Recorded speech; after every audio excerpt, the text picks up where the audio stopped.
వైసీపీకి వర్మ గారు.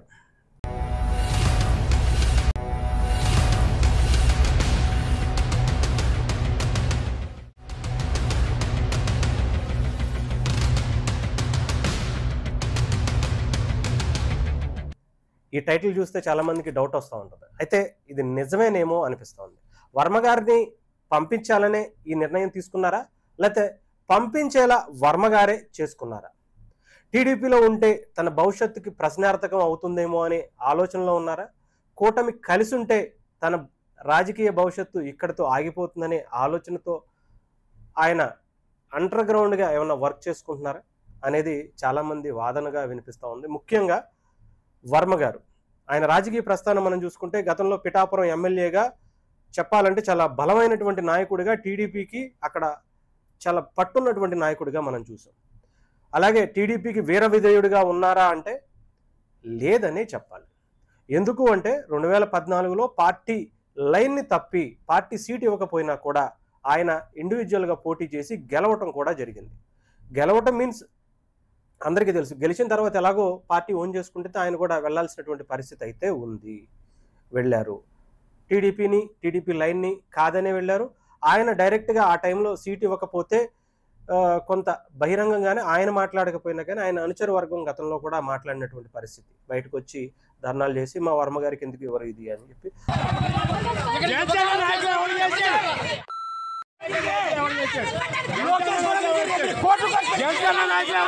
సో గెలిచారు కాబట్టి ఇంకా అక్కడతో ఆయన ఎవరు ఎక్కువగా హైలైట్ చేసుకోవాలి, మళ్ళీ తీసుకోవడం జాయిన్ చేసుకోవడం అంతవరకు సరిపోయింది. 2019కి వచ్చేటప్పటికి ఆయన ఓడిపోవటం జరిగింది. అంత బలమైనటువంటి నాయకుడు, సింగిల్గా కూడా గెలిచినటువంటి నాయకుడు 2019లో ఎందుకు ఓడిపోయారు అనేది నియోజకవర్గంలో ఉన్నటువంటి చాలామందిని అడిగితే తెలుస్తుంది. ముఖ్యంగా 2019లో పెండం దొరబాబు గారు జనసేన పార్టీలో వైసీపీలో జాయిన్ అవి ఆయన మళ్ళీ ఆ పార్టీ నుంచి పోటీ చేసి గెలవటం అయితే జరిగింది. 2024కి వచ్చేటప్పటికి ఇక్కడ పవన్ కళ్యాణ్ గారు అనే వ్యక్తి అక్కడ రావటం అయితే జరిగింది. ఆయన చాలా రోజుల నుంచి అంతకు ముందు నుంచి పిఠాపురం అని నానుతూ ఉంది.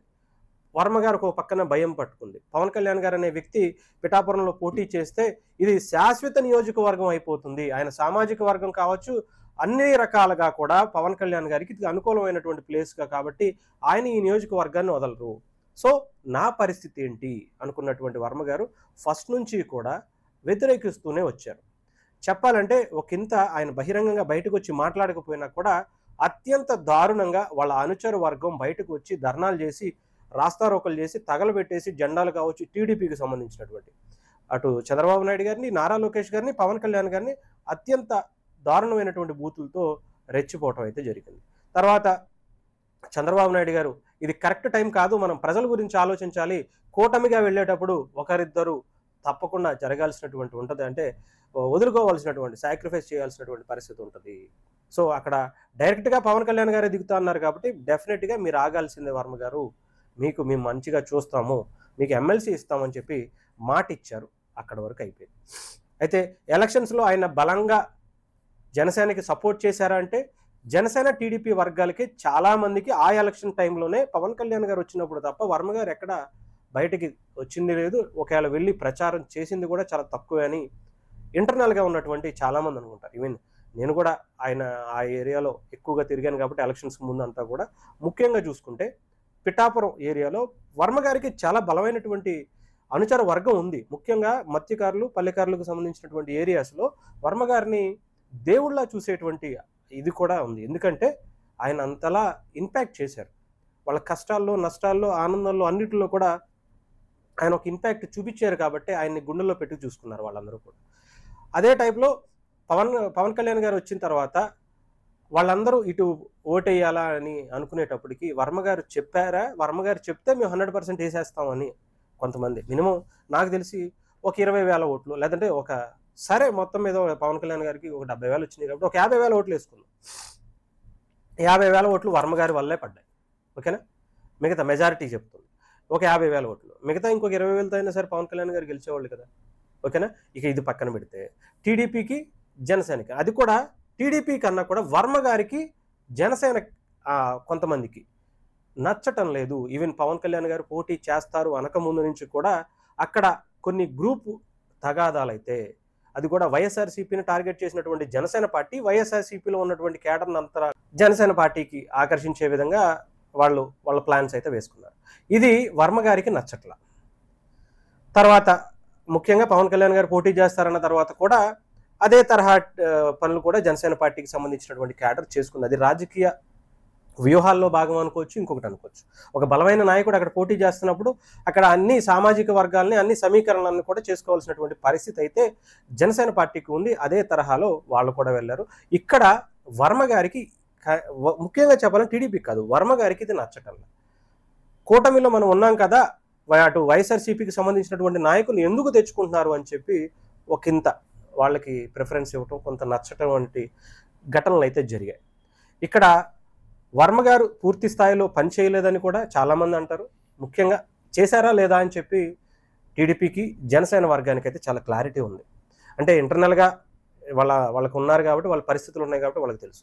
ఇకపోతే పూర్తిగా వర్మ గారు అటు పవన్ కళ్యాణ్ గారు వచ్చినప్పుడు మాత్రం వర్మ గారికి మంచి ప్రిఫరెన్స్ ఇచ్చేవాళ్ళు. పవన్ కళ్యాణ్ గారు కూడా వర్మ గారికి మంచి ఆయన దగ్గరుండి చూసుకునేవారు. అదే తరహాలో గెలిచిన తర్వాత కూడా అక్కడ విభేదాలు కూడా ఇంకా పెరుగుతూనే ఉన్నాయి తప్ప తగ్గినటువంటి పరిస్థితి. రీసెంట్గా ఆయన ట్విట్టర్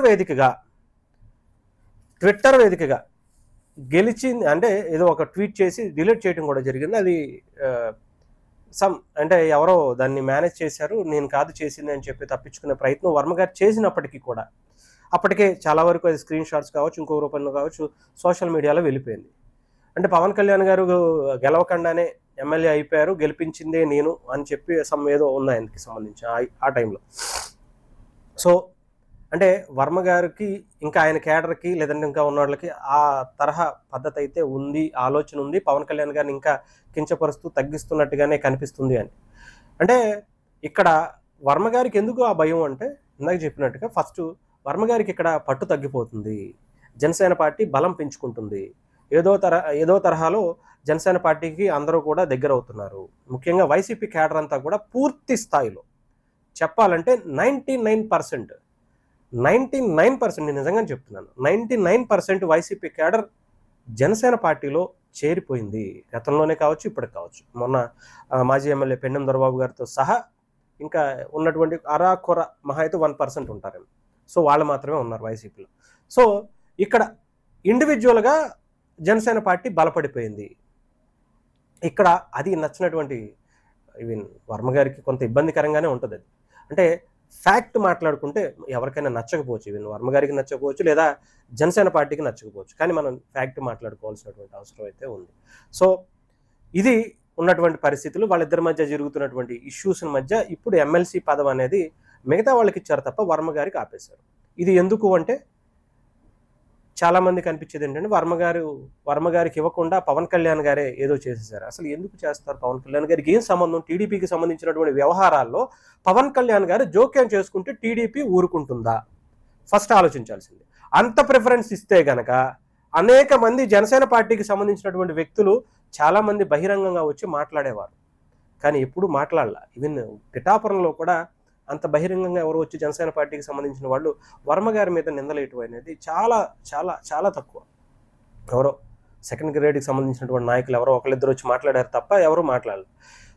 కానీ టీడీపీకి సంబంధించినటువంటి వాళ్ళు చాలామంది జనసేన పార్టీకి సంబంధించినటువంటి దాన్ని డిప్యూటీ సీఎం అనే పదవి కావచ్చు, ఇంకొకటి విధంగా కావచ్చు, అనేక విధాలుగా జనసేన పార్టీకి సంబంధించినటువంటి దాన్ని ఇబ్బంది పెడుతూనే పవన్ కళ్యాణ్ గారు ఏమీ లేదు, పవన్ కళ్యాణ్ గారి గెలుపు వల్ల మాకేమి ఆయన రావటం వల్ల మాకేమి ఒరిగింది లేదు అన్నట్టుగానే బహిరంగంగానే స్టేజీల మీద ఎంపీలు, మినిస్టర్లు, చెప్పాలంటే అధికార ప్రతినిధులు, పార్టీ స్టాండ్ తీసుకుని మాట్లాడేటువంటి అధికార ప్రతినిధులు కూడా మాట్లాడినటువంటి సందర్భాలు ఉన్నాయి. సో మరి వర్మ గారికి ఎందుకని పెడతారు అంటే, వర్మ గారికి పవన్ కళ్యాణ్ గారికి అంటే ఎందుకు ఆపాల్సి వస్తున్నటువంటి పరిస్థితి ఎందుకు వస్తుంది అని ఆలోచించుకోండి.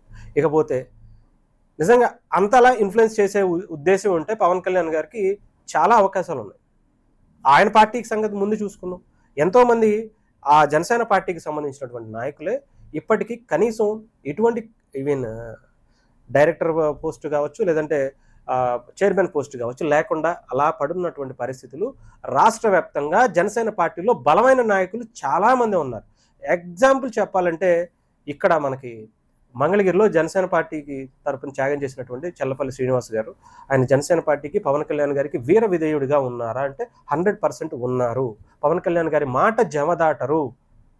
అక్కడ లోకేష్ గారు పోటీ చేస్తారు అనగానే ఎస్ రండి సార్, పవన్ కళ్యాణ్ గారు ఆయన చెప్పిన మాట మేము జవదాటమని హార్ట్ఫుల్గా ఆయన కేడర్ని అంతా కూడా ఆయన వెనకాల ఆయనకన్నా ఎక్కువ కష్టపడి తిరిగినటువంటి పరిస్థితి. అందుకని ఆయన వెంటనే రాగానే లోకేష్ గారు ఆయనకి దానికి సంబంధించినటువంటి చైర్మన్ కూడా ఒకటి ఇవ్వడం జరిగింది.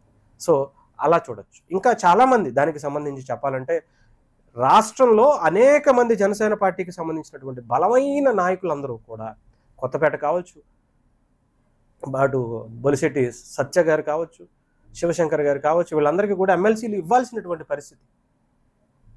ఎవరో కూడా బయటకు రాలా. ఈవెన్ మచిలీపట్నానికి సంబంధించి ఆర్కే గారు కావచ్చు, ఇంకా చాలామంది ఉన్నారు. రాష్ట్రంలో బోల్డ్ మంది బలమైన నాయకులు, కష్టపడి పనిచేసిన వాళ్ళు, లాస్ట్ ఎలక్షన్స్లో మంచి ఓట్ పర్సంటేజ్ సంపాదించుకున్న వాళ్ళు కూడా ఉన్నారు. కానీ ఆగాల్సి వచ్చింది. పవన్ కళ్యాణ్ గారి లైన్ ఒక్కరు కూడా బయటకు వచ్చి మాట్లాడే ప్రయత్నం కూడా చేయలేదు. సో అలా చూడాల్సుకోవాల్సి వస్తుంది. ఇకపోతే ఇప్పుడు టీడీపీకి వర్మ గారి మధ్య గ్యాప్ అయితే వచ్చినట్టుగా అయితే కనిపిస్తూ ఉంది. అదైతే నిజంగానే నిన్న వర్మ గారు కూడా ఈ ఎమ్మెల్సీలకు సంబంధించి రిలీజ్ చేసే ముందు వర్మ గారు కూడా అమరావతిలోనే ముఖ్యంగా టీడీపీ ఆఫీస్ కావచ్చు, సీఎం గారి ఆఫీస్ కావచ్చు, లోకేష్ గారి ఆఫీస్ చుట్టూ తిరుగుతున్నట్టు ఉంది. కానీ ఎవరు సరిగ్గా పట్టించుకోలేదు అనేది చాలామంది వాదన. సో వర్మ గారు చేసేటువంటి పనులు టీడీపీ వరకు చేరాయి, లేదా వ్యతిరేకంగా ఏమన్నా కార్యక్రమాలు చేస్తేనే తప్ప టీడీపీ కూడా పక్కన పెట్టే అవకాశాలు అయితే ఉన్నాయి. మరి అలాంటివి ఏమన్నా చేశారనుకునే వాళ్ళు కూడా పక్కన పెట్టి ఉండొచ్చు, లేదా నెక్స్ట్ ఏమన్నా అవకాశం ఇస్తానని చెప్పుండొచ్చు. లేదు అంటే 2029కో లేదంటే మధ్యలో వచ్చేటువంటి ఎలక్షన్స్లో అసెంబ్లీ సీట్లు కూడా పెరిగే అవకాశాలు ఉన్నాయి. అప్పుడు పవన్ కళ్యాణ్ గారు ఒక నియోజకవర్గం ఉన్నాయి, ఇంకొక నియోజకవర్గంలో వర్మ గారు కూడా అదే కాన్స్టిట్యున్సీకి సంబంధించినటువంటి పట్టు ఉంది కాబట్టి ఆయన కూడా పోటీ చేసే అవకాశాలు ఉంటాయి. కాకపోతే ఈయనకి అంత ఓపిక లేదనే అనుకోవాలి. ఎందుకంటే వర్మ గారు కొంచెం ఫైర్ బ్రాండ్గానే మనం చూడాలి. సో ఆయనకి అంత ఓపిక లేకపోయి ఉండొచ్చు. కేడర్ కూడా బలహీనపడుతున్నటువంటి, కేడర్ బలహీనపడడం అంటే ఆయన బలహీనపడ్డమే కాబట్టి ఆయన కూడా వచ్చే అవకాశాలు అయితే కనిపిస్తుంది. సో ఇదనమాట. మొత్తానికి వర్మ గారు వైసీపీ వైపు చూస్తున్నారంటే వైసీపీ కూడా వర్మ గారిని లాక్కునే పనిగానే కనిపిస్తూ ఉంది. ఎందుకంటే ఇప్పటికే జనసేన పార్టీ నుంచి వాళ్ళు రావటం, అదే వైసీపీకి సంబంధించినటువంటి పెండెం దొరబాబు గారు జనసేన పార్టీలోకి రావటం, ఇదే అదునుగా చూసుకుని అటు వైసీపీకి వర్మ గారిని కూడా లాక్కునే పనిగా పవన్ కళ్యాణ్ గారికి ధీటుగా వర్మ గారిని నిలబెట్టాలనే ఆలోచనలో ఆయన కూడా మంచి ఆఫర్ కూడా ఇవ్వటానికి ప్రయత్నిస్తున్నట్టుగా కూడా కనిపిస్తూ ఉంది. సో మరి వైసీపీని నమ్మి వర్మ గారు వెళ్తారా? మరి వైసీపీలో ఏం ఆఫర్ ఇస్తే, వైసీపీకి ఇప్పుడు ఎమ్మెల్సీలు ఇచ్చినా ఇంకోటి ఇచ్చినా వచ్చి ఇచ్చే పరిస్థితి లేదు, ఇంకొకటి లేదు. మరి ఎలా ఏం చేస్తారు, దేనికి వెళ్తారు, లేదా 5 ఏళ్ళ వరకు ఆగి ఉండే పరిస్థితి వర్మ గారికి ఉందా, అసలు ఏంటి వర్మ గారి ఆలోచన ఏంటి అనేది తెలియాల్సి ఉంది. ఇప్పటికే వాళ్ళ అనుచర వర్గం అంతా కూడా రోడ్డు మీద ధర్నాలు చేయటం, ఇంకోటి కావచ్చు నిరసన తెలియజేయటం, ఇవన్నీ కూడా కనిపిస్తూ ఉన్నాయి. మరి రేపొద్దున పిఠాపురంలో పవన్ కళ్యాణ్ గారి ఆవిర్భావ దినోత్సవం, జనసేన పార్టీ ఆవిర్భావ దినోత్సవం కూడా చాలా ఘనంగా నిర్వహించడానికి చూస్తున్నారు. మరి ఏం జరుగుద్ది అనేది వెయిట్ చేయాలి.